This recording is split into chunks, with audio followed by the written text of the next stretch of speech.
High সবাই, কেমন আছেন? আমার নাম রেহানা। আজকে আমরা পড়ব সবটুকুই মুহাম্মদ বইটার 15 অধ্যায়, যার শিরোনাম হচ্ছে আপনার মাঝেই কসাই। প্রথমেই বলে রাখছি, যদি এই ভিডিও ঈমানদার মুসলিম ব্যক্তিদের ভালো না লাগে তাহলে এখানে মুহাম্মদের মতো গালাগালি করবেন না, অথবা আমাকে মুহাম্মদের মতো হুমকি দিবেন না। আজকের এই পর্বে আপনারা জানতে পারবেন মুহাম্মদ তার শান্তির ধর্ম ইসলাম প্রতিষ্ঠার জন্য ডাকাতি শুরু করেন, আর মুহাম্মদের এই ডাকাতি একসময় আরব দেশটাকে যুদ্ধের দিকে ঠেলে দেয়। মুহাম্মদ মানুষ হত্যা করা শুরু করে। সবটুকুই মুহাম্মদ বইটা আপনাকে ইসলামের অনেক অজানা বিষয় জানতে সাহায্য করবে। এই সব ইতিহাস কিন্তু আপনারা ইসলামী শিক্ষকদের কাছ থেকে কখনোই জানতে পারবেন না। আপনারা জানতে পারবেন কিভাবে মুহাম্মদ নামের এক ভণ্ড সন্ত্রাসী ব্যক্তি বাইবেলের কাহিনী চুরি করে একটি পরিপূর্ণ খোরা কুরআন রচনা করেন। মুসা থেকে যিশু সবাই ইসরায়েলীয় ব্যক্তি। এরা কেউ মক্কার ইসলাম পালন করত না, কিন্তু ভণ্ড মুহাম্মদ বাইবেলের ব্যক্তিদের কাহিনী চুরি করে একটা খোরা ইসলাম তৈরি করেন। ভিডিও যদি ভাল লাগে তাহলে লাইক শেয়ার দিবেন, সবাইকে জানাবেন। তাহলে দেরি না করে চলুন আমরা আজকের অধ্যায়টা পড়া শুরু করি। ইয়াছরিবের বাইরে মুহাম্মদ ও তার অনুসারীরা লুটতরাজের সংস্কৃতি চালু করেছিল। মক্কার অর্থনৈতিক ক্ষতি করতে, সেই সাথে তার নিজের বাহিনীর সদস্যদের অর্থের ব্যবস্থা ও তার আন্দোলনের অর্থনৈতিক উন্নতির স্বার্থে মুহাম্মদ মক্কার প্রতিটি বাণিজ্য কাফেলায় আক্রমণ করতেন। অধিকাংশ বহিরাগত মক্কাবাসী দরিদ্র ছিল, তারা দিনমজুরের কাজ করে জীবিকা নির্বাহ করত। ইয়াছরিবের ধর্মান্তরিতদের সাথে ভ্রাতৃত্ববন্ধন তাদের কষ্ট কিছুটা লাঘব করেছিল, কিন্তু সাথে তাদের আর্থিক সমস্যার বোঝা ইয়াছরিবি ধর্মান্তরিতদের কাঁধে চেপে বসেছিল। মুহাম্মদকে বিশ্বাস করলে পারলৌকিক শাস্তির হাত থেকে রক্ষা পাওয়া যাবে, কিন্তু তার অনুসারীদের আরও প্রতিশ্রুতির দরকার ছিল। তাদের নগদ অর্থের দরকার, আর তা দরকার ছিল খুব দ্রুতই। মুহাম্মদের ইয়াছরিবে আসার 16 মাস পরে বড় ডাকাতির একটা সুযোগ আসল, যখন মুহাম্মদ জানতে পারলেন যে তার একসময়কার মক্কার নিকট প্রতিবেশী আবু সুফিয়ান একটা বড় বাণিজ্য কাফেলার দায়িত্ব নিয়ে মক্কা থেকে সিরিয়া যাচ্ছেন। মুহাম্মদ তখন একদল বাহিনী পাঠালেন সেটার খোঁজ নিতে, কিন্তু তার কাছে কাফেলা সম্পর্কিত তথ্যটি কয়েকদিনের পুরনো হওয়ার কারণে কাফেলাটি ফসকে যায়। কাফেলাটি ইতিমধ্যে ইয়াম্বুর তীর ধরে উত্তর দিকে চলে গেছে। তারপরও যেটা উত্তর দিকে গেছে তা আবার দক্ষিণ দিকে আসবে। ফেরত আসার সম্ভাব্য সময় হিসেব করে কাফেলাটিকে খুঁজে বের করতে মুহাম্মদ তালহাকে পাঠালেন, যাকে মক্কাবাসীরা একসময় আবু বকর এবং সাইদের সাথে বন্দী করেছিল। সাইদ ছিলেন আব্রাহামের ধর্মের প্রথম অনুসন্ধানী জায়দের ছেলে। লোহিত সাগরের পথ ধরে চলতে থাকা এই কাফেলার অবস্থান অবশেষে তারা জানতে পারল। এরপর ইয়াছরিবে ছুটে গিয়ে তারা মুহাম্মদকে সেই কাফেলার লোক সংখ্যা, উট আর উটের উপর বোঝাই করা বস্তার পরিমাণ দেখে মালামালের হিসেব জানালেন। মুহাম্মদ এই কাফেলা আক্রমণের জন্য স্বেচ্ছাসেবকদের আহ্বান করে বললেন, এই কাফেলায় আছে মক্কাবাসীদের সম্পদ, হয়তো ঈশ্বর এটি তোমাদের জন্য গনিমতের মাল হিসেবে মঞ্জুর করবেন। তিনি তার অনুসারীদের বললেন, এই ডাকাতির আক্রমণ হল জিহাদ, আল্লাহর নামে যুদ্ধ। এখানে কেউ মারা গেলে তার জন্য পুরস্কার হিসেবে আছে নিশ্চিত বেহেশত, আর যদি কেউ বেঁচে যায় তার জন্য আছে এই লুটের মালের গনিমতে মাল অংশ। মক্কাবাসী দেশত্যাগীদের মধ্য থেকে সদস্য নেয়ার পরেও এমন বিশাল এক কাফেলার পুরোটা দখলে নিতে মুহাম্মদের আরও লোকবলের দরকার হল, তাই তিনি ইয়াছরিবের ধর্মান্তরিতদেরও এই অভিযানে অংশ নিতে উদ্বুদ্ধ করলেন। গনিমতের মাল কিংবা বেহেশতের প্রতিশ্রুতি দিয়ে তিনি সহসায় 300 লোক জোগাড় করে ফেললেন, যাদের 3/4 ছিল ইয়াছরিবের ধর্মান্তরিত, কিন্তু তাদের মাঝে মাত্র 70টি উট আর 2টি ঘোড়া ছিল। তাদের যার যা কিছু অস্ত্রশস্ত্র ছিল সব নিয়ে এলো, তীর, ধনুক, ঢালতলোয়ার, ছোরা, আংটা ইত্যাদি। তাদের কারো কারো শিরস্ত্রাণ ও বর্ম ছিল। বলা হয়ে থাকে, মুহাম্মদের খুব কাছের পরামর্শদাতাদের একজন এই আক্রমণে আপত্তি জানিয়েছিলেন, কেননা তাদের জীবন বিপন্ন হতে পারে, যাদেরকে সমগ্র মানবজাতির জন্য আল্লাহ তার অনন্য ঐশ্বরিক উদ্দেশ্যে মনোনীত করেছেন। কিন্তু মুহাম্মদ তার এই আপত্তি খারিজ করে দেন। মুহাম্মদের নেতৃত্বে ছোট সৈন্যবাহিনী ইয়াছরিব থেকে প্রায় ৮০ মাইল দক্ষিণ পশ্চিমে কাফেলার বিরতিস্থল সবুজে ঘেরা একটা জলাশয়ের স্থান বদরের উদ্দেশ্যে যাত্রা শুরু করল, যা জলের প্রাচুর্য আর নারিকেল গাছের সুশীতল ছায়ার জন্য কাফেলার মাঝে জনপ্রিয় ছিল। সিরিয়া, ইয়াছরিব আর মক্কার পথের সগমস্থল হওয়ায় মুহাম্মদ বিশ্বাস করলেন আবু সুফিয়ানের কাফেলার সম্ভাব্য গন্তব্য এখানেই হবে। অনুমান সঠিক হল, যখন দুজন গুপ্তচর উটকে জল খাওয়াতে নিয়ে গেলেন, তারা সেখানে থাকা দাসীদের মধ্যকার কথাবার্তায় জানতে পারল যে মক্কার বহরটি আগামী ২-১ দিনের মধ্যেই এসে পৌঁছবে। আবু সুফিয়ান ততক্ষণে আক্রমণের ব্যাপারে সতর্ক ছিলেন। তিনি সিরিয়া ছাড়ার আগেই জেনে গিয়েছিলেন যে উত্তর দিকের যাত্রার সময় মুহাম্মদ তার কাফেলাটি আটকে রাখতে চাইছিলেন এবং সুফিয়ানকে সতর্ক করা হয়েছিল যে তিনি ফেরার পথে মুহাম্মদ এখানে ডাকাতি করার পরিকল্পনা করছেন। তিনি মক্কায় সতর্ক ঘণ্টা বাজানোর জন্য দ্রুতগতির একজন দূতকে প্রেরণ করলেন। মক্কাবাসীদের একত্রিত করতে খুব একটা সময় লাগেনি। ফিরতি কাফেলাটি বড় অংশীদার এবং ছোট অনেক বিনিয়োগকারীর প্রায় ৫০,০০০ সোনার দিনারের পণ্যদ্রব্য আর মুনাফা নিয়ে যাচ্ছিল, যা এমনকি আজকের যুগেও একটি সৌভাগ্যের ব্যাপার। ৩ দিনের মধ্যে মক্কাবাসীরা ৯৫০ জন লোকের একটি বাহিনী জড়ো করে আবুল হাকামের নির্দেশে উত্তর দিকে যাত্রা করে। উট এবং যুদ্ধের ঘোড়াগুলি প্রস্তুত করার সময় হাকাম বললেন, মুহাম্মদ কি মনে করেছে যে নাখলাতে তার সহযোগীরা যা নিয়েছিল তা সে আমাদের কাছ থেকেও নিতে পারবে? সে এইবার বুঝতে পারবে আমরা আমাদের কাফেলা রক্ষা করতে পারি কিনা। আরও উত্তরে গিয়ে আবু সুফিয়ান নিরাপদ দূরত্বে কাফেলাটি থামালেন এবং মক্কার সেনাবাহিনীর অপেক্ষায় থাকলেন আর মুহাম্মদের বাহিনীর খোঁজ করতে দূত প্রেরণ করলেন। তিনি নিজে গভীর রাতে বদর সফরে এসে মুহাম্মদের প্রেরণ করা গুপ্তচর সম্পর্কে জানতে পেরেছিলেন। তাদের উঠচলার পথে পড়ে থাকা গোবরগুলিতে ইয়াছরিবে জন্মানো বিশেষ ধরনের খেজুরের অবশিষ্ট দেখে তিনি তাদের উপস্থিতির ব্যাপারে নিশ্চিত হয়ে গেলেন। বদরের হ্রদ ঘেরা মরুদ্যানের দিকে যাত্রার পরিবর্তে তিনি কাফেলাকে একটি পাহাড়ের পথ পেরিয়ে লোহিত সাগরে নিয়ে পৌঁছেছিলেন এবং দক্ষিণ উপকূলটি অনুসরণ করেছিলেন। জোর করে ২ দিন পথযাত্রার পরে তিনি মুহাম্মদের কাছ থেকে অনেক দূরে কাফেলা সরিয়ে নিতে পারলেন। কাফেলাটির নিরাপত্তা একবার যখন নিশ্চিত হয়ে গেল, তখন তিনি আবুল হাকামকে এই বার্তা পাঠালেন যে তারা বিপদমুক্ত এবং সেনাবাহিনী নিয়ে তার মক্কায় ফিরে যাওয়া উচিত। তবে আবুল হাকাম এই অগ্রগতি সম্পর্কে জানার পর পিছু হটতে অস্বীকার করেছিলেন। তারা যদি এখন লড়াই না করে মক্কায় ফিরে যায়, তাহলে এটা তাদেরকে দুর্বল প্রতিপন্ন করবে এবং মুহাম্মদ আরও আক্রমণ চালিয়ে মক্কার বাণিজ্যকে অবরুদ্ধ করার চেষ্টা করবে। খালি হাতে ফিরে কিছুই লাভ হবে না, সবকিছু হারিয়ে যেতে পারে। তিনি মুহাম্মদকে হত্যা বা ধরে আনার প্রতিশ্রুতি দিয়েছিলেন এবং তারা যদি তাকে জীবিত ধরতে পারে, তবে তাকে শৃঙ্খলে বেঁধে মক্কায় ফিরিয়ে আনবে। যদি দেখা যায় যে মুহাম্মদ যুদ্ধ থেকে পালিয়েছে, তবে তারা ৩ দিন বদরে ভোজনে কাটাবে এবং পূর্বনির্ধারিতভাবে বিজয় উদযাপন করবে। মক্কার সমস্ত নেতা তার মতো যুদ্ধের জন্য আগ্রহী ছিলেন না। রাবিয়া ভাইদের মতো গুরুত্বপূর্ণ বণিকরা মক্কায় ফিরে যাওয়া ভালো বলে মনে করেছিলেন। উতবা ইবনে রাবিয়া যুক্তি দিলেন যে তারা কাফেলা রক্ষার উদ্দেশ্যে রওয়ানা হয়েছিলেন এবং কাফেলাটি এখন যেহেতু নিরাপদ, তাই তিনি আর এগিয়ে যাওয়ার কোনো যৌক্তিকতা দেখছেন না।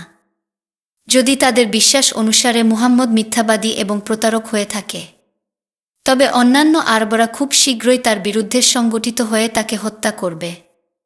আবুল হাকাম তাকে কাপুরুষ বলে অভিযুক্ত করেন। তিনি যুদ্ধ করতে চাননি, তার একমাত্র কারণ ছিল তার পুত্র আবু হুজাইফা মুহাম্মদের সাথে যোগ দিয়েছিলেন এবং তার পুত্রকে হত্যা করা হবে বলে তিনি ভয় পেয়েছিলেন। আবুল হাকাম একটি সমঝোতার প্রস্তাব দিয়েছিলেন এভাবে যে তারা এই বিশ্বাসঘাতকদের কাউকে হত্যা করার চেষ্টা করবে না, বরং কেবল তাদের ধরে মক্কায় ফিরিয়ে আনবে। হয়তো তারা এখনও পুনর্বাসিত হতে পারে এবং তাদের পূর্বপুরুষদের ধর্মে ফিরে আসতে পারে। তবে রাবিয়া ভাইরা এই লড়াই না করার পক্ষে তর্ক করতে থাকে। তারা নিশ্চিত ছিল যে এতে কোনো ভালো ফল আসবে না। এই তর্ক এক ধরনের হট্টগোলে পরিণত হয়। সেই রাতে 2টি ছোট গোত্র তাদের সাথে 100 যোদ্ধা নিয়ে সেনাবাহিনী ত্যাগ করেছিল। শেষ পর্যন্ত আবুল হাকাম উমাইজা বিন খালাফ এবং অন্যান্য নেতাদের সমর্থনে রাবিয়া ও তাদের গোষ্ঠীগুলির সাথে তর্কাতর্কিতে বিজয়ী হন এবং যেই সংখ্যক সেনাদল অবশিষ্ট ছিল তাদের নিয়ে বদরের দিকে অগ্রসর হন। মুহাম্মদ বদর থেকে মাত্র একদিন দূরে থাকতেই মক্কা সেনাবাহিনী সম্পর্কে জানতে পেরেছিলেন। সিদ্ধান্ত নিতে দ্বিধাদ্বন্দ্বের মধ্যে পড়েছিলেন, প্রস্তুতি নিয়েছিলেন মক্কার সম্পদ লুণ্ঠন করার, কিন্তু এখন মক্কাবাসীদের অস্ত্রের মুখোমুখি হতে হচ্ছে। সম্ভবত মুখ না হারিয়ে পিছিয়ে যাওয়ার উপায়ের সন্ধান করতে তিনি তাঁবুতে একটি সভা আহ্বান করেছিলেন এবং তার শীর্ষ লোকদের কাছ থেকে পরামর্শ চেয়েছিলেন। আবু বকর এবং উমর একটি অপ্রতিরোধ্য মক্কা বাহিনীকে মোকাবিলার বিরুদ্ধে যুক্তি দেখিয়েছিলেন। তবে দুজন নেতৃস্থানীয় ইয়াছরিবি সাদ বিন মুজাদ ও মিকদাদ যুদ্ধের সমর্থনে দৃঢ় প্রত্যয় ব্যক্ত করছিলেন। একটি আবেগময় বক্তৃতায় সাদ যুক্তি দিয়েছিলেন যে মুহাম্মদ আল্লাহর নির্দেশিত এবং তিনি কোনো ভুল করতে পারেন না। যদি মুহাম্মদ তাদেরকে যুদ্ধ করতে বলেন তবে তাই সই, কারণ আল্লাহ তাআলা মুহাম্মদকে যুদ্ধ করতে বলেছিলেন। আমরা আপনাকে বিশ্বাস করি, সাদ বললেন। আমরা আপনার সত্যকে ঘোষণা করি এবং আমরা সাক্ষ্য দিচ্ছি যে আপনি যা এনেছেন তা সত্য এবং আমরা আপনাকে কথা দিয়েছি আর শোনার ও মেনে চলার অঙ্গীকার করেছি, কাজেই আপনি যেখানে ইচ্ছে সেখানে যান, আমরা আপনার সাথে আছি। এবং ঈশ্বরের শপথ, আপনি যদি আমাদেরকে এই সমুদ্রটি অতিক্রম করার অনুরোধ করেন এবং আপনি এটিতে নিমজ্জিত হন, আমরাও আপনার সাথে ডুবে যাব, একজন মানুষও পেছনে পড়ে থাকবে না। আমরা আপনার শত্রুর সাথে আগামীকাল দেখা করার প্রস্তাবকে অপছন্দ করি না। আমরা যুদ্ধে অভিজ্ঞ, লড়াইয়ে বিশ্বাসী। তারপরই মুহাম্মদ যুদ্ধের সিদ্ধান্ত নিয়েছিলেন এবং দৃঢ় সংকল্পের সাথে নিজেকে এতে নিয়োগ করেছিলেন। ইরাকি ভ্রমণকারীর বেশ ধারণ করে তিনি এবং তার বেশ কয়েকজন সহযোগী উপত্যকায় চড়ে বেরিয়েছেন এবং পথে লোকজনকে থামিয়ে মক্কার সেনাবাহিনী সম্পর্কে সংবাদ সংগ্রহ করছিলেন। তিনি জানতে পেরেছিলেন যে মক্কাবাসীরা বিশালাকার বালির ঢিবিগুলোর পেছনে শিবির স্থাপন করেছে। তার বাহিনীতে ফিরে এসে তিনি তার চাচাত ভাই আলী, জুবায়ের, সাদ বিন আবি ওয়াক্কাস এবং অন্যান্যকে জলের এবং আরও তথ্য সংগ্রহের জন্য পাঠালেন। তিনি মক্কার সেনাদলের আকার এবং গঠন সম্পর্কে জানতে চেয়েছিলেন, তবে তিনি এই কাফেলার অবস্থান সম্পর্কেও জানতে আগ্রহী ছিলেন, এই ভেবে যে তাহলে হয়তো মক্কা সেনাবাহিনী হস্তক্ষেপের আগেই সেখানে আক্রমণ করার সুযোগ পাবেন। অসংখ্য বদরের কূপগুলির মধ্য থেকে একটিতে মক্কাবাসীদের জন্য চামড়ার ব্যাগগুলি পূরণ করার জন্য জল নিতে আসা ছেলেদেরকে মুহাম্মদের চাচাত ভাইরা ধরে ফেলল। তারা তাদের শিবিরে ছেলেদেরকে নিয়ে এসে মারধর করল, যেখানে মুহাম্মদ নামাজ আদায় করছিলেন। মারধরের কারণে তারা মুখ খুলল। বালকরা মক্কাবাসী বাহিনীর সঠিক সংখ্যাটি জানত না, কেবল জানত একটা যে তাদের খাবারের জন্য প্রতিদিন 9 থেকে 10টি উট জবাই করা হয়। সেখান থেকে মুহাম্মদ মক্কাবাসী বাহিনীর আকারটি কমপক্ষে 9 থেকে 1000-এর মধ্যে অনুমান করেছিলেন।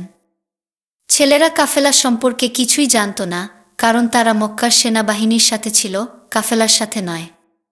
ছেলেগুলি যখন সেনাদলের নেতাদের নামসমূহ বলল, মুহাম্মদ আনন্দিত হয়েছিলেন।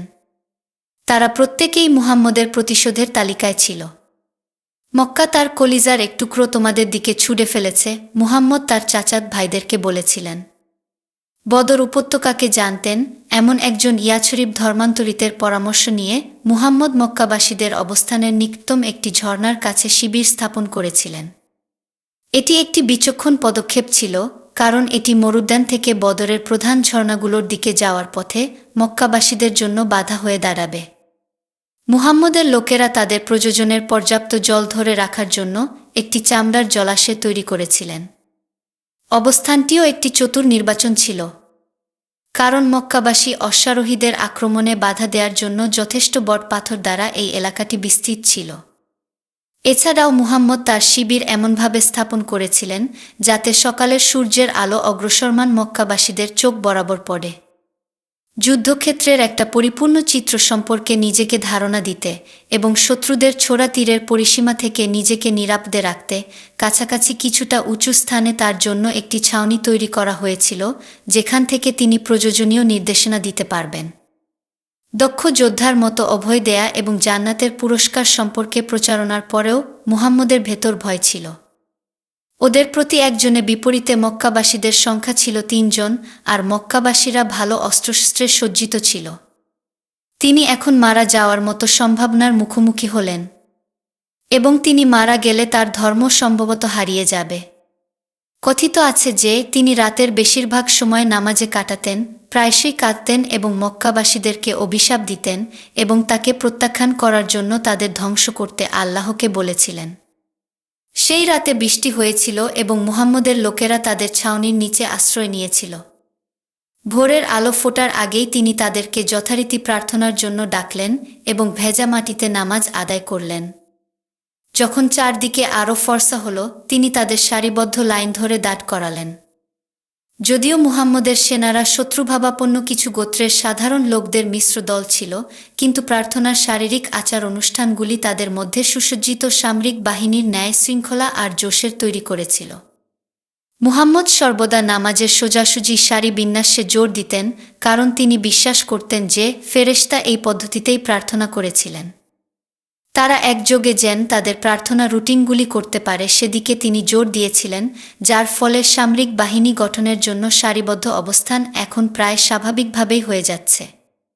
একটি ড্রিল সার্জেন্টের মতো তিনি সারিগুলির উপরে এবং নিচে যাওয়া আশা করছিলেন, এবং যে কাউকে লাইনের বাইরে দেখলেই তীরের ধারালো ডগা দিয়ে গুঁতো দিতেন। সাওয়াদ নামের এক ব্যক্তি তার শরীর থেকে রক্ত বের হয়ে যাওয়ায় ক্রুদ্ধ হয়েছিল, বাহিনী হতে সরে যাওয়ার জন্য জোরাজুরি করছিল। মুহাম্মদ তাকে তীরটি ধরিয়ে দিলেন এবং জামাটি খুলে তার পেটটি উন্মোচিত করলেন এবং স্বতঃস্ফূর্তভাবে বললেন, এগিয়ে যাও, এটি দিয়ে আমাকে আঘাত কর। প্রতিশোধ নেওয়ার পরিবর্তে লোকটি তার ঘাড়ের উপর দিয়ে অস্ত্র ছুঁড়ে মারলেন এবং হাঁটু গেড়ে বসে মুহাম্মদের খালি পেটে চুমু খেলেন। কেন এমনটি করল? মুহাম্মদ তাকে জিজ্ঞেস করলে লোকটি বললেন, হে আল্লাহর রাসূল, আপনি যা ঘটতে যাচ্ছে তা দেখতে পাচ্ছেন। আমি চেয়েছিলাম আপনার সাথে আমার শেষ যোগাযোগটি যেন আপনার ত্বককে স্পর্শ করে হয় গিয়ে। মুহাম্মদ তার আত্মবিশ্বাসের প্রতি আস্থা রাখার জন্য তাকে ধন্যবাদ জানালেন এবং তার জন্য একটি প্রার্থনা করলেন। ততক্ষণে মক্কাবাসীরা বাতাসে তাদের পতাকা উড়িয়ে এবং হুবাল, আলুজ্জা এবং আল্লাতের মূর্তিগুলি উঁচু খুঁটিতে তুলে প্রদর্শন করে ঘোড়ায় চড়ে এবং পায়ে হেঁটে বালির টিলার দিকে এগিয়ে আসছিল। তারা শীঘ্রই মুহাম্মদের বিপরীতে তাদের নিজস্ব লাইন তৈরি করে দাঁড়াল, ধনুকের তীরের আওতার বাইরে। কিন্তু এতে করে মক্কানদের অনেকেই তৃষ্ণার্ত পড়ে, কেউ কেউ ছিল চরম হতাশায় নিমজ্জিত। এর আগের রাতেই মুহাম্মদের লোকেদের কারণে তারা কেবল তাদের জল সরবরাহকারী ছেলেগুলোকেই নয়, তাদের জলের থলে এবং উটগুলিও হারিয়ে ফেলেছিল। মুহাম্মদের সামরিক শিবিরের অবস্থানটি উপত্যকার জলের উৎস থেকে মক্কাবাসীদের বিচ্ছিন্ন করেছিল। এই জলের সংকট মক্কাবাসীদের উপর কতটা মারাত্মক প্রভাব ফেলেছিল তা স্পষ্ট হয়ে ওঠে যখন তাদের মধ্য থেকে একটা দল তাদের দলীয় শৃঙ্খলা ভেঙে ফেলে আর মুহাম্মদের লোকদের তৈরি করা চামড়ার জলাশয়ের দিকে দৌড়ে যায়, যা মুহাম্মদের যুদ্ধক্ষেত্রের পাশেই ছিল। মুহাম্মদ তাদের জল পান করার নির্দেশ দিয়েছিলেন, যার মূল কারণ ছিল এই দলের একজন ছিলেন খাদিজার ভাগ্নে হাকিম ইবনে হিজাম, যে ব্যক্তি জায়েদ ইবনে হারিছা নামের এক দাসকে বাজার থেকে কিনে খাদিজাকে দিয়েছিল। তারা জলপানের পর তাদের বহরে ফিরে আসার পরে আবুল হাকামের মাকজুম গোত্রের আসওয়াদ নামে এক ব্যক্তি দৌড়ে জলাশয়ের দিকে ছুটে গেল। কিন্তু সে মুহাম্মদের প্রতিশোধের তালিকায় ছিল এবং তাকে দয়া দেখানো হয়নি। মুহাম্মদ তার ভবলীলা সাঙ্গ করার জন্য হামজাকে ইঙ্গিত দিলেন। জল খেতে নামার আগে হামজা আসওয়াদের একটি পা কেটে ফেলেছিল এবং আসওয়াদ শেষবারের মতো জল খাওয়ার জন্য তার শরীরকে কোনমতে কুজো টেনে নিয়ে যাওয়ার সময়ও হামজা তাকে অনুসরণ করে। এরপর হামজা পেছন দিকে তার পিঠে তলোয়ার ঢুকিয়ে দিল। আসওয়াদের রক্তাক্ত লাশটি জলের নিচের দিকে মুখ করে ভেসে রইল। সত্যিকারের লড়াই শুরু হওয়ার ঠিক আগে মুহাম্মদের একটি মৃগীরোগের খিঁচুনি হল। যুদ্ধ শুরুর আগে আগে তার লোকদের লাইনে দাঁড় করিয়ে তদারকি করার সময়কালীন মানসিক চাপ তার স্নায়ুর পক্ষে খুব বেশি ছিল, যা এক পর্যায়ে বিগড়ে গিয়ে এই খিঁচুনির সূত্রপাত হয়। তিনি লক্ষণগুলি জানতেন: ঠান্ডা ঘাম হওয়া, মাথার ভেতরে ভারী অনুভূতি, ঘণ্টা বাজানোর শব্দ এবং গলা চেপে ধরা আতঙ্ক ছড়িয়ে পড়া। কঠোর প্রার্থনায় খিঁচুনিকে দূরে রাখার প্রয়াসে তিনি ছাউনির দিকে ছুটে গেলেন, পেছন পেছন শঙ্কিত আবু বকরও ছুটলেন। তিনি অনেক সময় ধরে প্রার্থনা করতে থাকলেন যে একান্ত অনুগত আবু বকর পর্যন্ত বিরক্ত হয়ে পড়েছিলেন। যথেষ্ট হয়েছে, হে আল্লাহর রাসূল, আপনি আপনার পালনকর্তাকেও অধৈর্য করে ফেলছেন। মূর্ছা যাওয়ার আগে মুহাম্মদ আবু বকরকে আদেশ দিয়ে বললেন, আমি তোমাকে আদেশ না দেয়া পর্যন্ত লড়াই শুরু করো না। যদি তারা কাছাকাছি আসে তীর দিয়ে তাদের লক্ষ্যভ্রষ্ট করবে, তবে তরবারিগুলি বের করবে না যতক্ষণ না তারা তোমার উপর প্রবল হয়। খিঁচুনি বাড়ার সাথে সাথে মুহাম্মদের মুখ লাল হয়ে গেল এবং তার ঠোঁট বিদঘুটে রকম বেঁকে গেল। আবু বকর তলোয়ার উঁচিয়ে মুহাম্মদকে পাহারা দিতে লাগলেন এবং কাউকে তার কাছে যেতে দিলেন না, এমনকি উমর বা সেনাপতিদেরও না, যারা আদেশ পাবার জন্য ছাউনিতে ছুটে এসেছিল। আবু বকর তাদের সবার দিকেই তলোয়ার তাক করে মুহাম্মদের নির্দেশের কথা পুনর্ব্যক্ত করলেন। খিঁচুনি পর্বের শেষে মুহাম্মদ যেন ভাবের এক উঁচু স্তরে চলে গেলেন। তার মস্তিষ্কের টেম্পোরাল লোব তার মনে আর দৃষ্টিতে এক ধরনের তীব্র আনন্দানুভূতির খোরাক জুগিয়েছে এবং এটা তার খুবই দরকার ছিল। তিনি জিব্রাইল ফেরেশতাকে বেহেশত ও পৃথিবীর মাঝামাঝি কোনো এক স্থানে একটি ঘোড়ায় চড়তে দেখেছিলেন এবং তার ঘোড়া সেখানে যুদ্ধের জন্য উদ্গ্রীব হয়েছিল। অন্যান্য গুরুত্বপূর্ণ ফেরেশতা, যেমন কাফেরদের শত্রু মিকাইল এবং শিঙ্গা বাজানোর ফেরেশতা ইসরাফিল ঘোড়ায় সোয়ার হওয়া ঝকঝকে সাদা পোশাকের ফেরেশতাদের বিশাল বহরকে নেতৃত্বে দিচ্ছিলেন। তলোয়ার উঁচিয়ে ইমানদারদের পক্ষে লড়াই করার জন্য তারা নিচে নেমে আসছিলেন। জিব্রাইলের নিজের 1000 সহ তাদের সারির ডান দিকে মিকাইলের 1000 ফেরেশতা, বামে ইসরাফিলের আছে আরও 1000 ফেরেশতা। বিভ্রান্তির আচ্ছন্নতায় প্রভুর সহায়তার আনন্দময় সংবাদটি লোকদের কাছে চিৎকার করে বলতে মুহাম্মদ তার ছাউনি থেকে ছুটে গেলেন। ফেরেশতাদের মনোবল চাঙ্গা করা ঐশ্বরিক কথা দ্রুত ছড়িয়ে পড়ল এবং সংখ্যায় একেবারে ছোট সেনাবাহিনীর উচ্চপদের ও সাধারণ সেনাদের মাঝে যথেষ্ট সাহসের সঞ্চার করল। আল্লাহ ও তার রাসূলের জন্য লড়াই করে মারা যাওয়া ব্যক্তিদের জন্য বেহেশতের আর বেঁচে যাওয়াদের জন্য গনিমতের মালের প্রতিশ্রুতির কথা মুহাম্মদ ব্যক্ত করলেন। ইমানদারগণ ইতিমধ্যে এই পুরস্কার সম্পর্কে জানত, এ কারণেই তারা এই অভিযানের জন্য স্বেচ্ছাসেবীর কাজ করেছিল, কিন্তু নবীর কাছ থেকে শেখথা আবার শুনতে পেয়ে তাদের মনোবল আরও সুদৃঢ় হল। ঘোড়ার পিঠে শোয়ার এবং পায়ে দাঁড়ানো শিরস্ত্রাণে ঢাকা মক্কাবাসী সৈন্যদের সমাবেশ যেন একটি শক্তিশালী প্রাচীর হিসেবে উপস্থিত হয়েছিল। আবিসিনিয়ার অনেক ভাড়াটে সৈন্যসহ স্থলভাগের সেনারা নাঙ্গা তলোয়ার আর তীরধনুক হাতে সুসজ্জিত ছিল। মক্কাবাসীদের যুদ্ধায়োজনের ঐক্যের মধ্যেই লুকিয়েছিল এক অভ্যন্তরীণ কোন্দল।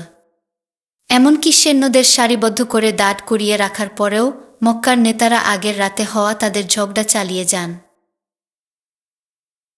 উৎকট সুগন্ধি মাখা লৌহবর্মের পোশাক পরে আবুল হাকাম যুদ্ধের ঘোড়ায় সোয়ার হলেন।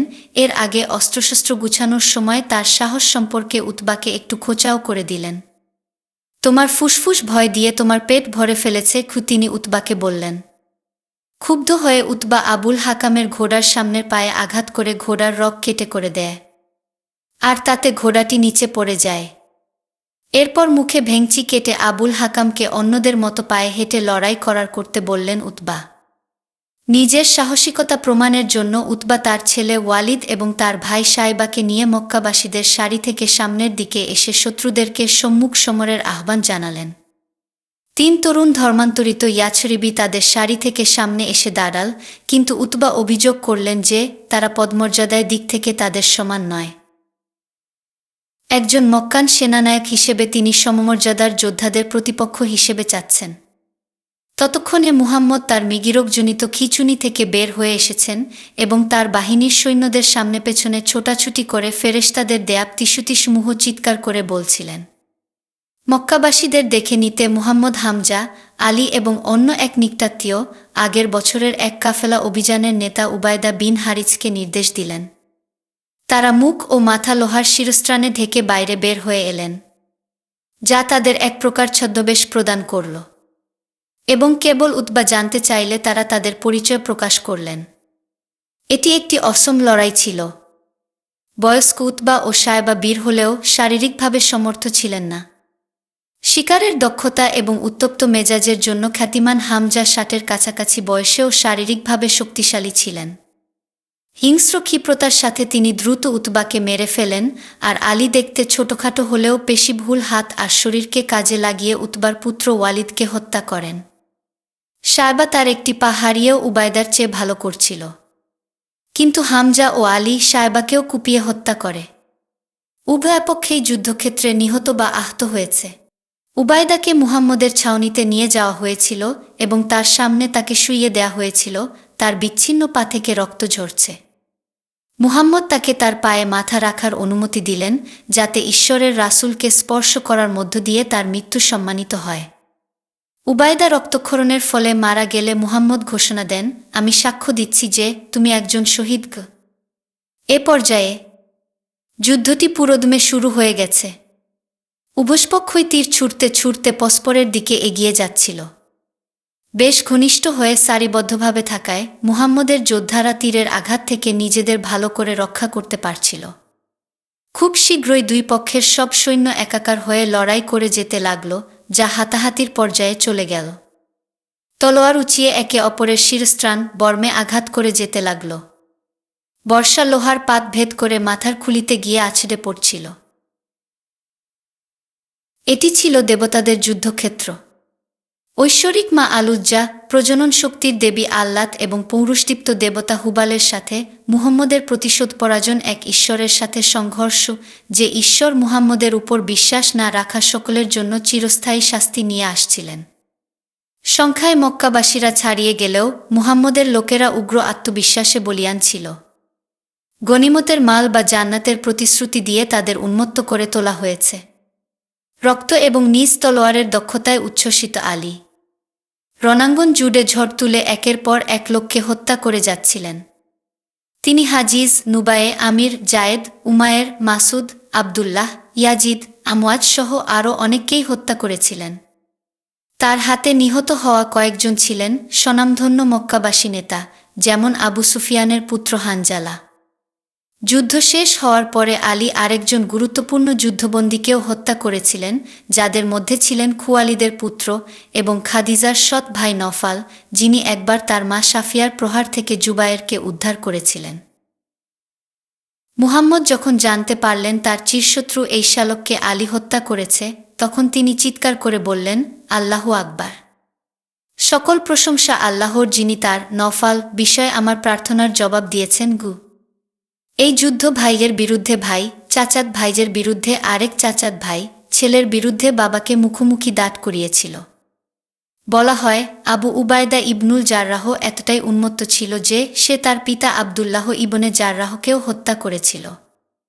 মক্কার ধর্ম পরিত্যাগ এবং মুহাম্মদের পছন্দ অনুসারে তার সাথে যোগদানের কারণে যুদ্ধে ঘৃণার বহিঃপ্রকাশ হিসেবে আবদুল্লাহ তার দিকে তীর ছুঁড়েছিলেন। পথ অবরুদ্ধ না করা পর্যন্ত আবু উবায়দা তার পিতাকে এড়াতে সক্ষম হন। দুজনের মাঝে সংক্ষিপ্ত সংঘর্ষের পর পুত্র তার তলোয়ারটি পিতার উপর চালিয়ে দেয়া। আরও বলা হয় যে মুহাম্মদের ধর্ম অস্বীকার করার কারণে যুদ্ধের সময় আবু বকরও তার এক পুত্রকে হত্যার উদ্দেশ্যে তীর ছুঁড়েছিলেন, কিন্তু পুত্র তার ধরাছোঁয়ার বাইরে রয়ে গিয়েছিল। লোকদের তার কারণে মরতে উদ্বুদ্ধ করার পেছনে মুহাম্মদের এক অনন্য প্রতিভা ছিল। লড়াইয়ের এক চূড়ান্ত সময়ে নবীন এক ইমানদার তার হুকুমদাতার মুহাম্মদ ছাউনিতে ছুটে এসে জিজ্ঞাসা করলেন, সমর্পণকারীদের এমন কি করা উচিত যা আল্লাহকে সবচেয়ে বেশি সন্তুষ্ট করতে পারে? মুহাম্মদ যখন বলেছিলেন তাদের উচিত শিরস্ত্রাণ বা লৌহবর্ম ছাড়াই শত্রুদের উপর ঝাঁপিয়ে পড়া, যুবকটি তখন তার শরীর থেকে লৌহবর্মটি খুলে ফেলে যুদ্ধে ঝাঁপিয়ে পড়ে এবং কিছুক্ষণ পর মারা যায়। যুদ্ধ থেকে নিষ্ক্রিয় অবস্থায় থাকা আরেকজন যুবক মুহাম্মদকে চিৎকার করে বলতে শুনল, যে সমস্ত লোক সাহসের সাথে লড়াই করে এবং পিছপা না হয়ে অগ্রসর হয়, আল্লাহ তাদের স্বর্গে প্রবেশ করিয়ে দেবে। এ কথা শুনে লোকটি চিৎকার করে বলল, দুর্দান্ত! দুর্দান্ত! আমার ও জান্নাতের মধ্যেকার যা কিছু আছে তা কি আমাকে মেরে ফেললেই ঘুচে যাবে? এরপর তিনি লড়াইয়ে ঝাঁপিয়ে পড়লেন এবং মারা যাওয়ার আগ পর্যন্ত লড়াই করলেন। মুহাম্মদের হিটলিস্টের শীর্ষে ছিলেন আবুল হাকাম। মুহাম্মদের সমস্ত যোদ্ধারা জানতেন যে তিনি তাদের প্রধান লক্ষ্য। যুদ্ধ শুরু হওয়ার পর তার গোষ্ঠীপতিরা তাকে ধর্মান্ধদের ছোবল থেকে রক্ষা করেছিল, কিন্তু মুহাম্মদের লোকেরা তাকে পাকড়াও করার জন্য দৃঢ়প্রতিজ্ঞ ছিল। তারা যখন মক্কাবাসীদের বাহিনীর মাঝে ছেদ দেখতে পেল, তাদের মধ্যে 3 জন আবুল হাকামের জন্য একটা হিংস্র আক্রমণের পরিকল্পনা করল। আবুল হাকাম একজন বয়স্ক ব্যক্তি হিসেবে যতটা সাহসের সাথে লড়াই করতে হয়, ঠিক সেভাবেই তরুণ প্রতিপক্ষের বিরুদ্ধে লড়ছিলেন। তার পুত্র ইকরিমা তার বাবাকে রক্ষা করে তার পাশে থেকেই লড়াই করছিল, তবে আক্রমণকারীদের মধ্যে একজন আবুল হাকামের এক উরুর মাঝ বরাবর কেটে ফেলে মারাত্মক জখম করেছিল। ইকরিমা আক্রমণকারীটির বাহু কেটে ফেলল, একটা পাতলা মাংসের উপর হাতের বাকি অংশটা ঝুলেছিল। কথিত আছে যে আহত ব্যক্তিটি তার হাত নিজে ছিঁড়ে ফেলেছিল এবং যতক্ষণ না ব্যথা এবং রক্তের ক্ষয় তাকে যুদ্ধক্ষেত্র ছাড়তে বাধ্য করে, ততক্ষণ সে লড়ে গেছে। মুহাম্মদ উঁচু পর্যবেক্ষণ চৌকি থেকে মৃতদেহগুলির স্তূপ করা দেখছিলেন। তিনি ছিলেন সেই জাদুকরের শিক্ষানবিশের মতো, যিনি আবেগ দিয়ে শক্তিমত্তার প্রকাশ ঘটিয়েছিলেন। এমন বর্বর দৃশ্যপট তাকে উত্তেজিত করল, কিন্তু এই শক্তি তার বিরুদ্ধে যেতে পারে এমন কোনো ঝুঁকি তিনি নিলেন না।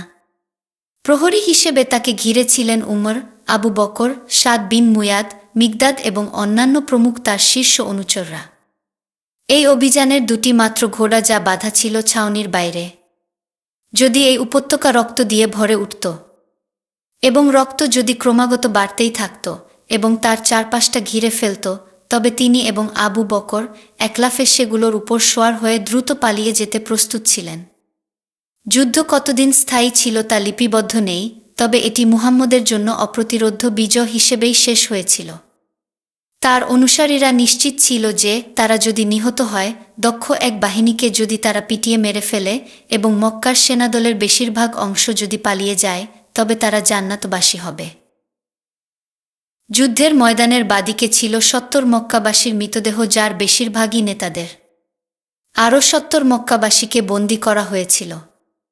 মুহাম্মদের মাত্র ১৪ জন সৈন্য মারা গিয়েছিল। লড়াই শেষ হয়ে গেলে বিশ্বস্ত চাকর আর একসময়ের রাখাল ছেলে আবদুল্লাহ বিন মাসুদকে মুহাম্মদ আবুল হাকামের মৃতদেহ সন্ধানের জন্য প্রেরণ করেছিলেন। মুহাম্মদ মাসুদকে নির্দেশ দিয়েছিলেন যে তাকে চিহ্নিত করতে যদি সমস্যা হয় তবে তার হাঁটুর উপর একটি দাগ দেখতে। বাল্যকালে মুহাম্মদ একটা ভোজসভায় নিজের জায়গা করে নিতে আবুল হাকামকে একটা বেঞ্চ থেকে ধাক্কা দিয়েছিলেন। এতে আবুল হাকামের হাঁটু পাথরের মেঝেতে ঘষা খেলে স্থায়ী ক্ষতের তৈরি হয়। মাসুদ যখন তাকে পেল, মক্কার এই নেতা তখনও বেঁচে ছিলেন। তিনি একটা কাটাঝোপের মাঝে চিত হয়ে শুয়েছিলেন। রক্তক্ষরণে তিনি এতটাই দুর্বল ছিলেন যে নিজের আত্মরক্ষার জন্য তলোয়ারটি তোলার শক্তিও তার ছিল না। তার প্রতি মাসুদের ব্যক্তিগত ঘৃণা ছিল, কারণ তিনি সেই মক্কাবাসীদের একজন ছিলেন যিনি একবার মাসুদকে মন্দিরের সামনে মুহাম্মদের আয়াত পাঠ করার জন্য মারধর করেছিলেন। আবুল হাকাম তাকে চিনতে পেরে বললেন, তুমি সেই ছোট্ট রাখাল ছেলে, আজ দুনিয়ায় মাথা তুলে আছো গু। মাসুদ তার শিরস্ত্রাণ ছিঁড়ে ফেলল এবং মাথা কেটে ফেলল। সে মুহাম্মদের কাছে ছিন্ন মাথাটি নিয়ে তার পায়ের কাছে রাখলেন। মুহাম্মদ এতটাই সন্তুষ্ট হয়েছিলেন যে তিনি বেহেশতের দিকে হাত তুললেন এবং আল্লাহর প্রশংসা করে বললেন, আবুল হাকামের মৃত্যু তার কাছে আরবের সেরা উট অপেক্ষা উৎকৃষ্ট উপহার। তারপর তিনি দুরাকাত নামাজ পড়লেন এবং মাসুদকে আবুল হাকামের রৌপ্যনির্মিত কারুকার্যময় হাতলসহ তলোয়ারটি রাখার জন্য দিলেন, যা বংশ পরম্পরায় পারিবারিক উত্তরাধিকার হিসেবে রয়ে গেছে। মক্কার মন্দিরের পাটাতন থেকে মুহাম্মদকে প্রায়শই জমিদার সুলভ টিটকারি দেয়া মক্কার ব্যবসায়ীদের মধ্যে একজন উমাইয়া বিন খালাফকে আত্মসমর্পণের পর হত্যা করা হয়। তার প্রাক্তন দাস বিলাল তাকে এবং তার ছেলেদেরকে বন্দীদের মাঝে চিহ্নিত করেছিল। উমাইয়া একবার বিলালকে বেশ উত্তপ্ত মরুর মাঠে আটকে রেখেছিল এবং মুহাম্মদের ধর্ম ত্যাগ করার জন্য তার বুকে একটি ভারী পাথর রেখেছিল।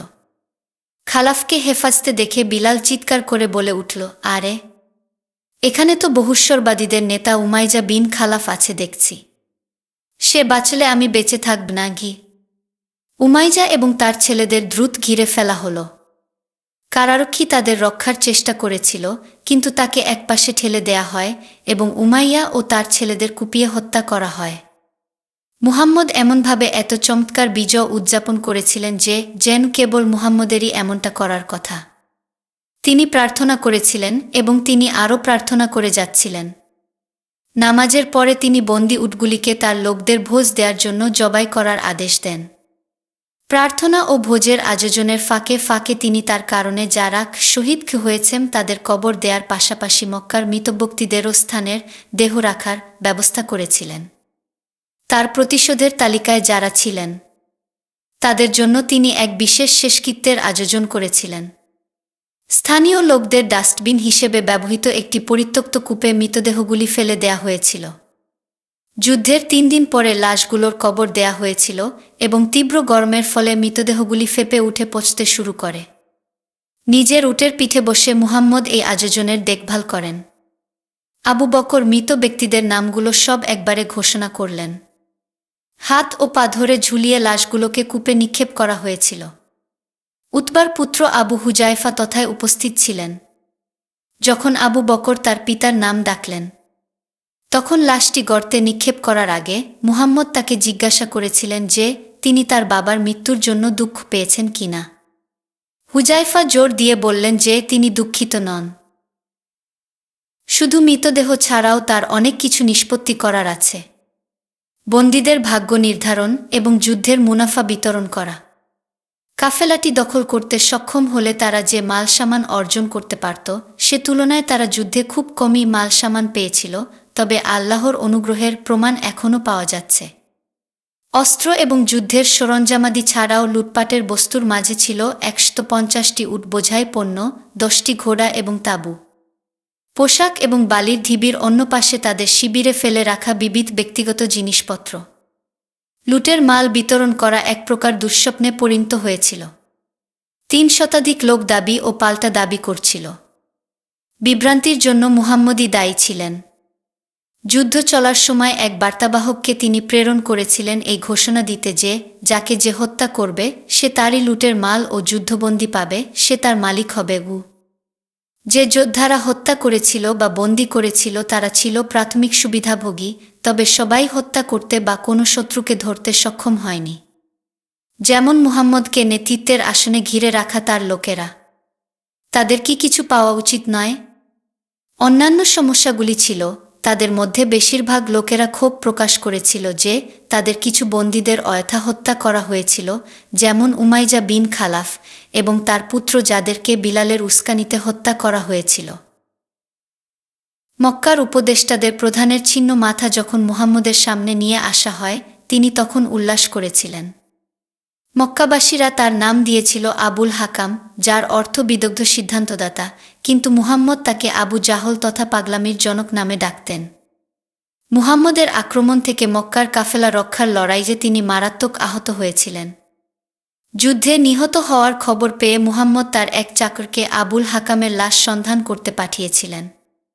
যখন চাকরটা তাকে জীবিত অবস্থায় দেখতে পেল, তখন সে তার মাথা কেটে মুহাম্মদের কাছে নিয়ে এসেছিলেন, যিনি মক্কার নেতার মৃত্যু কামনা করে তার প্রার্থনার জবাব দেওয়ার জন্য ঈশ্বরের শুকরিয়া আদায় করেছিলেন।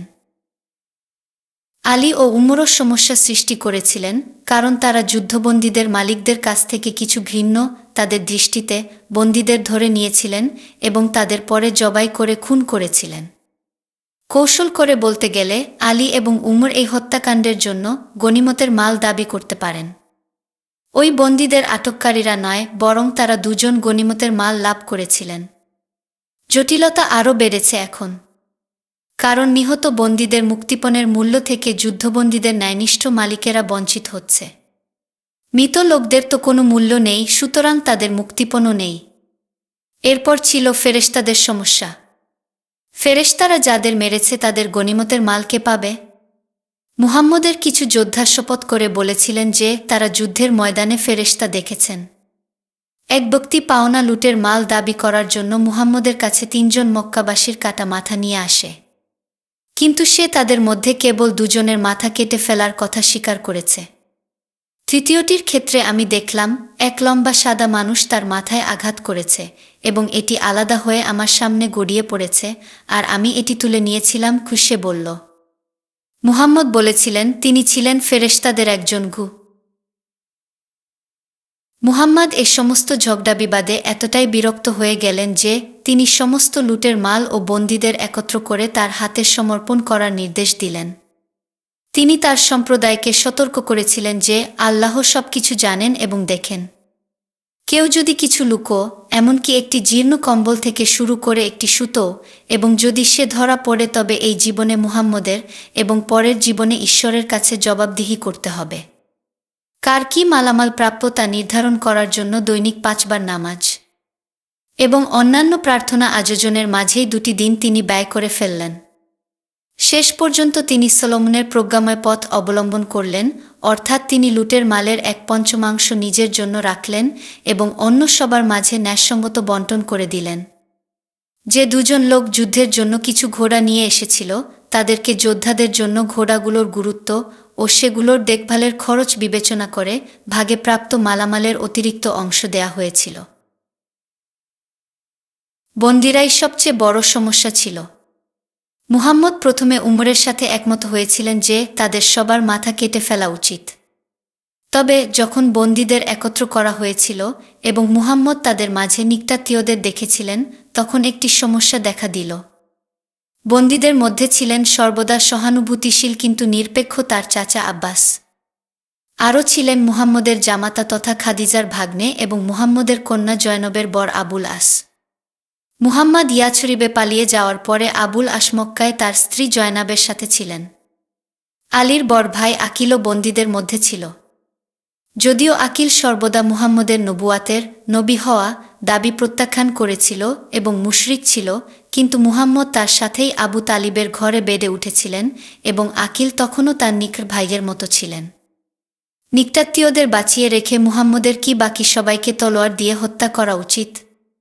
মুহাম্মদ পরামর্শের জন্য তার শীর্ষ লোকদের ডাকলেন। ওমর, সাদ বিন মুয়ায় এবং মিকদাদ ছিল কট্টরপন্থী।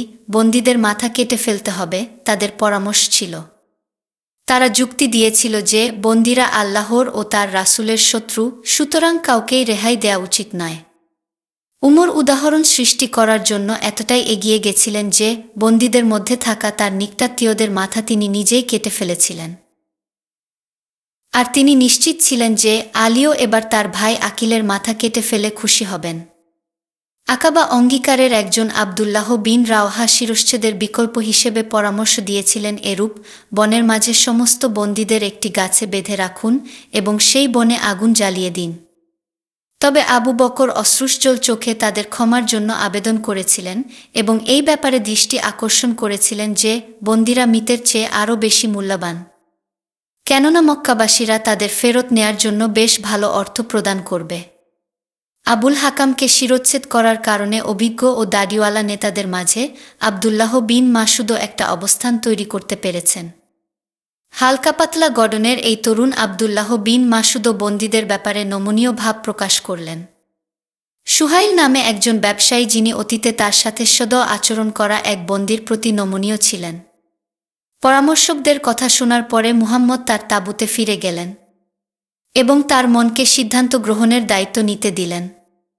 তিনি নবী এবং ফেরেশতাদের নিয়ে তার মস্তিষ্কের মাঝে একটা কল্পনার জগৎ তৈরি করেছিলেন এবং তিনি তাদের ঘনিষ্ঠতম সহযোগী হিসেবে তাদের সাথে নিজের মনোজগতে বাস করতেন। তারা তার রক্তমাংসের সাথীদের মতোই ছিলেন। নবীদের কাহিনীসমূহ বা সেই গল্পগুলোতে তার নিজস্ব দৃষ্টিভঙ্গি তার জন্য উদাহরণ হিসেবে কাজ করেছে এবং তার চিন্তার একটা ভিত্তি দিয়েছে। বাইরের জগতের ঘটনাবলী ব্যাখ্যা করতে আর গুরুত্বপূর্ণ সিদ্ধান্ত নিতে তিনি প্রায়শই এসব গল্পের পুনর্গঠিত সংস্করণ ব্যবহার করতেন। অবশেষে তাঁবু থেকে বের হয়ে এসে মুহাম্মদ, আবু বকর এবং উমর উভয়ের পক্ষে চটকদার কথা বলেছিলেন। তিনি তাদের বললেন যে তারা দুর্দান্ত পরামর্শ দিয়েছেন। তারা প্রাচীন নবীদের মতো ছিলেন এবং কার্যত তারা সর্বশ্রেষ্ঠ স্বর্গদূতের ভাইদের মতো ছিল। আবু বকর, প্রকৃতপক্ষে ফেরেশতা মিকাইলের সাথে আবু বকরের অনেক মিল আছে, যার কাজ হচ্ছে লোকদের প্রতি প্রভুর সন্তুষ্টি প্রকাশ করা এবং তাদের জন্য ঈশ্বরের ক্ষমা প্রকাশ করা। তিনি ইব্রাহিমের মতোও ছিলেন, যাকে তার লোকেরা একবার চুল্লিতে ফেলে দেওয়ার পরও তাদের সাথে মধুর চেয়েও মিষ্টি ব্যবহার করতেন। অবশ্যই তিনি কোমল যিশুর মতো ছিলেন, যিনি ঈশ্বরের প্রজ্ঞার শ্রেষ্ঠত্ব প্রমাণ করতে তার ক্ষমাশীলতার প্রশংসা করেছিলেন। অন্যদিকে উমর ছিলেন ফেরেশতা জিব্রাইলের মতো, যার কাজ ছিল ঈশ্বরের অসন্তুষ্টি প্রকাশ করা এবং যারা ঈশ্বরের প্রতিষ্ঠিত সীমালঙ্ঘন করেছিল তাদের বিরুদ্ধে প্রতিশোধ নিশ্চিত করা। ওমর নূহের মতোও ছিলেন, যিনি ঈশ্বরের পথ থেকে বিচ্যুত লোকদের বিরুদ্ধে পাথরের মতো কঠোর ছিলেন। মূসার সাথেও ওমরের সাদৃশ্য রয়েছে, যিনি একজন কট্টরপন্থী ছিলেন। মুহাম্মদ মূসার মুখের কথারই পুনরাবৃত্তি করেছিলেন: হে রব, তাদের ধনসম্পদ ধ্বংস করুন এবং তাদের অন্তরকে শক্ত করুন, যতক্ষণ না তারা মর্মন্তুদ যন্ত্রণা দেখে বিশ্বাস স্থাপন করবে। এভাবে তাদের প্রশংসা করার পরে মুহাম্মদ আল্লাহর সিদ্ধান্তটি পেশ করলেন। এটি ছিল আবু বকর এবং উমর উভয়ের গানের মিশ্রণ। অনেকের জন্য মুক্তিপণের মাধ্যমে ক্ষমা, তবে তাদের জন্য রয়েছে মৃত্যু যারা আল্লাহ ও তার রাসূলের সীমা অতিক্রম করেছেন। ঐতিহ্যবাহী সূত্রগুলি জানিয়েছে যে ৭০ জন বন্দীকে বদর থেকে ধরে নেওয়া হয়েছিল, তবে তার মাঝে মাত্র ৪৯ জন ইয়াছরিবে যেতে পেরেছিল। ইয়াছরিব নেয়ার সময়ে ২ জন ব্যক্তিকে হত্যার কথা আমরা জানতে পারি, নাদের আল হারিছ এবং উকবা ইবনে আবু মুয়াইত। তারা উভয়েই অপরাধীদের তালিকার শীর্ষে ছিল। প্রাচীন লোকদের কল্পকাহিনী হিসেবে মুহাম্মদের নবীওয়ালা গল্পগুলিকে উপহাস করার জন্য এবং পার্শ্বের রাজা বাদশাহ ও নায়কদের সম্পর্কে আরও আকর্ষণীয় গল্প বলে মুহাম্মদকে বিদ্রূপ করার জন্য মুসলিমরা নাদেরকে ঘৃণা করত। এই বিদ্রূপ মুহাম্মদকে এতটাই বিরক্ত করেছিল যে তিনি কোরআনে বেশ কয়েকবার আয়াত নাজিল করে তাকেও পাল্টা বিদ্রূপ করেছেন। আর উকবা হলেন সেই মক্কাবাসী যিনি মন্দিরের সামনে প্রার্থনা করার সময় মুহাম্মদের পিঠে উটের নাড়িভুড়ি তুলে দিয়েছিলেন, যা মক্কার অন্যান্য নেতাদের মাঝে অট্টহাস্যের সৃষ্টি করেছিল, এবং সেজন্য মুহাম্মদ তাদের সকলকে ধ্বংস করার জন্য আল্লাহর কাছে ফরিয়াদ করেছিলেন। বদলা নেয়ার প্রথম ধাপের বিরতিতে নাদেরের মাথা কেটে ফেলার জন্য মুহাম্মদ আলীকে নির্দেশ দিয়েছিলেন, মিকদাদের আপত্তি থাকা সত্ত্বেও, কেননা এতে বন্দিকারী হিসেবে মিকদাদ নাদেরের মুক্তিপণ হারাবে। মিকদাদ সারাংশে বলেছিলেন, আরে তা করবেন না, সে আমার বন্দী। পিঠের পেছনে হাত বাঁধা অবস্থায় নাদেরকে হাঁটু গেড়ে বসতে বাধ্য করা হয়েছিল এবং এরপর আলী নাদেরের ঘাড়ে তার তলোয়ার চালিয়ে দিয়েছিলেন। মাথাটি এত তাড়াতাড়ি আলাদা হয়ে গেছিল যে নাদেরের শরীর লুটিয়ে পড়ার আগেই তার মাথাটি মাটিতে পড়েছিল। মুহাম্মদ মিকদাদকে তার মৃত্যুর জন্য পরকালে আল্লাহর পুরস্কারের প্রতিশ্রুতি দিয়ে প্রশান্ত করেছিলেন। পরের দৃশ্যপটের বিরতিতে উকবার শিরশ্ছেদ করা হয়। মুহাম্মদ যখন তাকে হত্যার নির্দেশ দিলেন, তখন উকবা তার প্রাণে বাঁচানোর আকুতি জানিয়ে বলেছিলেন, তাহলে আমার বাচ্চাদের দেখাশোনা করবে কে? মুহাম্মদ গর্জন করে বললেন, কি জাহান্নাম গো। এরপর তাকে জবাই করার জন্য আসিম বিন সাবিত নামের এক ধর্মান্তরিতকে ইঙ্গিত দিলেন। মুহাম্মদ কখনো অপমানের কথা ভুলতেন না। এখানে মুহাম্মদের প্রথম চাচাত ভাই আলী বদর যুদ্ধে বন্দীদের একজন নাদের আল হারিছের শিরশ্ছেদ করছেন। মুহাম্মদের সাথে ঈশ্বর কথা বলেন। মুহাম্মদের এই দাবিটির জন্য নাদের মক্কায় প্রায়শই তাকে বিদ্রূপ করতেন। নাদের তাকে আশেপাশে অনুসরণ করতেন এবং যে লোকদের সাথে মুহাম্মদ দেখা করেছিলেন তাদের কাছে পার্শ্বের মহাকাব্যের গল্পগুলি আবৃত্তি করার প্রস্তাব দিতেন। তাদেরকে বলতেন, পার্শ্বের গল্পগুলি মুহাম্মদের নবী বিষয়ক গল্পের চেয়েও চটকদার। মুহাম্মদ যুদ্ধ নিয়ে একটি সম্পূর্ণ অধ্যায় রচনা করেছিলেন, কোরআনে প্রথম কোনো যুদ্ধের ইশতেহার, জঙ্গিবাদী আয়াতসমূহের মধ্যে, আর তোমরা তাদের বিরুদ্ধে লড়াই করো যতক্ষণ না ফিতনার অবসান হয় এবং দিন পূর্ণরূপে আল্লাহর জন্য হয়ে যায়। তবে যদি তারা বিরত হয়, তাহলে নিশ্চয় আল্লাহ তারা যা করে সে বিষয়ে সম্যক দ্রষ্টা এবং আর তাদের মোকাবিলার জন্য তোমাদের সামর্থ্য অনুযায়ী শক্তি ও অশ্ব বাহিনী প্রস্তুত করো। তা দ্বারা তোমরা ভয় দেখাবে আল্লাহর শত্রু ও তোমাদের শত্রুদেরকে যুদ্ধের ফজিলত দ্য স্পয়েলস অফ ওয়ার বোঝানোর জন্য নাজিল করা এই সূরায় মুহাম্মদ তার ধর্মকে লুটপাট অনুমোদনের জন্য একটি সংগঠিত অপরাধমূলক প্রতিষ্ঠানে রূপান্তরিত করেছিলেন। তিনি এর আয়াতগুলিতে লুণ্ঠিত মালামাল বিতরণের জন্য তার সাধারণ নীতিও ঘোষণা করেছিলেন। এভাবে তিনি মুহাম্মদ ভবিষ্যতের সকল গনিমতের মালের 1/5 নেবেন, আর বাকি সব মাল মুমিনদের মধ্যে বিলিবণ্টন করা হবে। তোমরা যুদ্ধে যা গনিমতের মাল পেয়েছ তা ভোগ করো। বিশ্বাসীদের তিনি বলেছিলেন, এটা হালাল এবং উত্তম। মক্কাবাসীরা বিভিন্ন কারণে বদরের যুদ্ধে হেরে যায়। ঐতিহাসিকদের মতে এর সবচেয়ে স্পষ্ট কারণ ছিল তাদের নেতারা ঝগড়াটে এবং যুদ্ধে অদক্ষ বয়স্ক ব্যবসায়ী, যারা তাদের সংখ্যাধিক্যের কারণে অতিরিক্ত আত্মবিশ্বাসী হয়ে উঠেছিলেন। তারা যদি বিচক্ষণ হতেন, তাহলে মুহাম্মদ নিজেই যে ভূখণ্ডটির সুবিধা দিয়েছিল তা দেখতে পেতেন এবং তাকে বিচ্ছিন্ন ও ধ্বংস করার কৌশল চিন্তা করতেন। তারা যদি ধূর্ত ও নির্মম হতেন, তবে ভোরের আলো ফোটার সাথে সাথেই আক্রমণের জন্য শত্রুপক্ষের একজোট হয়ে নামাজ পড়ার সুযোগটা নিতে পারতেন। আর মুহাম্মদ ও তার অনুসারীরা প্রার্থনায় মগ্ন থাকার নাজুক সময়টাতে মারাত্মক বিধ্বংসী হামলা চালাতে পারতেন। তবে মক্কার নেতারা ছিলেন প্রবীণ, যারা গোত্রগত যুদ্ধের পুরনো নিয়মগুলি দ্বারা পরিচালিত হতেন, যা ছিল মূলত আক্রমণ এবং সাহসের সাথে লড়াই করা, তারপর শত্রুরা স্থির হতে চায় কিনা তা দেখার জন্য আক্রমণ থামিয়ে দেয়া, এবং তারা যদি তা করে তবে টাকার বিনিময়ে জীবন ফিরিয়ে দেয়া। মক্কাবাসীরা আরও একটি কারণে সম্ভবত পরাজিত হয়েছিল, আর তা হচ্ছে তারা কিসের বিরুদ্ধে লড়ছিল সেটি বুঝতে তারা ব্যর্থ হয়েছিল। তারা আগে কখনো মানসিক বিকৃতিসম্পন্ন মৃগীরোগীর মোকাবেলা করেনি। সমাজে পৃথকভাবে এই দুই উপকরণের সাথে তাদের পরিচয় থাকলেও একই ব্যক্তির মাঝে দুটোর সন্নিবেশ তারা দেখেনি। তারা মৃগীরোগ সম্পর্কে জানত। এটি তখন আজকের মতোই একটা সাধারণ অসুখ ছিল, তবে সেই সময়ে এটির আলাদা ব্যাখ্যা দেয়া হয়েছিল। ক্ষতিকর জিন তথা দানবের হাতছানি এটির কারণ, ঠিক যেমনটা হালিমা সন্দেহ করেছিলেন। একেবারে ছোটবেলায় তার যত্নে থাকা মুহাম্মদের প্রথম খিঁচুনির সময়ে। সেরকম একটা সমাজে মৃগীরোগীরা গ্রহণযোগ্য হলেও প্রায়শই গণক, জাদুকর এবং ভীতিকর ও ঘৃণাযোগ্য অবস্থায় তারা বেড়ে উঠত। মক্কাবাসীদের মানসিক বিকৃতিসম্পন্ন ব্যক্তিত্বেরও অভিজ্ঞতা ছিল। কেনই বা তাদের সেই অভিজ্ঞতা হবে না? সেই সমাজে তো মুহাম্মদের খালা সাফিয়া তার পুত্র জুবায়েরকে জীবনের বাস্তবতার জন্য প্রস্তুত করতে মারাত্মকভাবে মারধর করত, এবং খাত্তাব তার প্রতিটি ইচ্ছা লঙ্ঘনের জন্য নির্মমভাবে তার পুত্র উমরকে মারধর করত।